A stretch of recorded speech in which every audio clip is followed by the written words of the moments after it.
ফেজু পাগলা থেকে কিশোরগঞ্জবাসীকে উদ্ধার করেন। যেখানে আপা নামবে সেখানে আবার ফাঁসি বাস্তবায়ন করবে জনতা করে। আর এই কিশোরগঞ্জের নাম শুনলেই একটা দুষ্ট লোকের নাম সবার স্মরণে চলে আসে, নাম হলো ফেজু পাগলা। কিশোরগঞ্জবাসীর পুরা মানিজ্য ডুবাই দিছে। কিশোরগঞ্জ হলো হাওড় অঞ্চল। এখানে হলো আপনারা যদি হাওড়ের ট্যুরিজম সেক্টর, যেটা এই সন্ত্রাসী গোষ্ঠীর মুখপাত্র হিসাবে হলো এই ফজলুর রহমান কাজ করছে। আমরা সরকারকে আহ্বান জানাবো, প্রিয় তারেক রহমান, কিশোরগঞ্জবাসীকে উদ্ধার করেন এই শীর্ষ মুজিব সন্ত্রাসী ফজলুর রহমান থেকে। এই সন্ত্রাসী জেলায় কিশোরগঞ্জবাসীর অতিষ্ঠ, কিশোরগঞ্জবাসীর মান মর্যাদা চলে যাচ্ছে। ওনারা তাকে রিজেক্ট করতে চায়। আপনি অন্য কাউকে দেন, তবে ফেজু পাগলা থেকে কিশোরগঞ্জবাসীকে উদ্ধার করেন। প্রিয় কিশোরগঞ্জবাসী, আপনাদের পিছনে মনে হয় একটা মুজিবের মূর্তি ছিল। দেখছেন কিভাবে ভেঙ্গে চুরমার হয়ে পড়ে আছে। বাংলাদেশে এখনো অনেক মুজিব প্রেমী পক্ষ আছে, মিডিয়া ব্যক্তিত্ব আছে।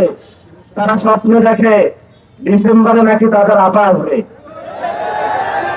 আপনার কই আসবে? আপাতত হেলিকপ্টার নিয়ে চলে গেছে। বাংলাদেশে আর কোনো জায়গা নাই আপা আসার। যেখানে আপা নামবে সেখানে আবার ফাঁসি বাস্তবায়ন করবে জনতা করে।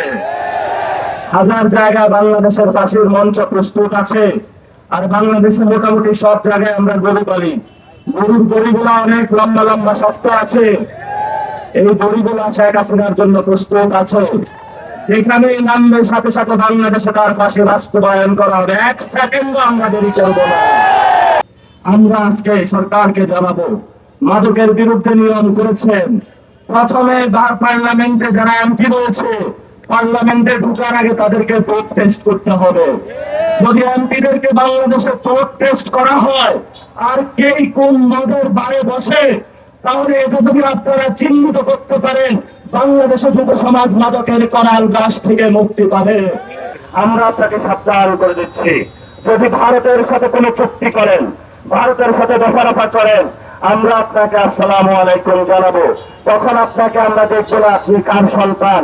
17 বছর আপনি কোথায় লড়াই করেছেন, কি করেছেন, সেই জায়গাটা আমাদের দেখার দরকার নাই। আমাদের একটাই দেখার, ভারতের সাথে আমরা আজাদির ব্যক্তিত্ব জায়গা নিয়ে আছে কিনা, আজাদির জায়গা নিয়ে আছে কিনা, বাংলাদেশ স্বাধীন সার্বভৌম জায়গা আছে কিনা। যদি হুঁশিয়ার না হন, জনতা পঙ্গপালে ঢাকা আপনার অফিসের দিকে যাবে।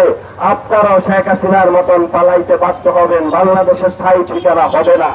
বাংলাদেশে যারা প্রধানমন্ত্রী হয়েছে তারা সুটকেস নিয়ে ভালো মতন বাসায় যাইতে পারে নাই। যেগুলাই ক্ষমতায় গিয়েছে এগুলাই হলো ভারতের সাথে হাত মিলিয়েছে। আমরা আপনাকে বলবো, হুঁশিয়ার সাবধান, কান্দারি হুঁশিয়ার সাবধান, সাবধান হয়ে যান।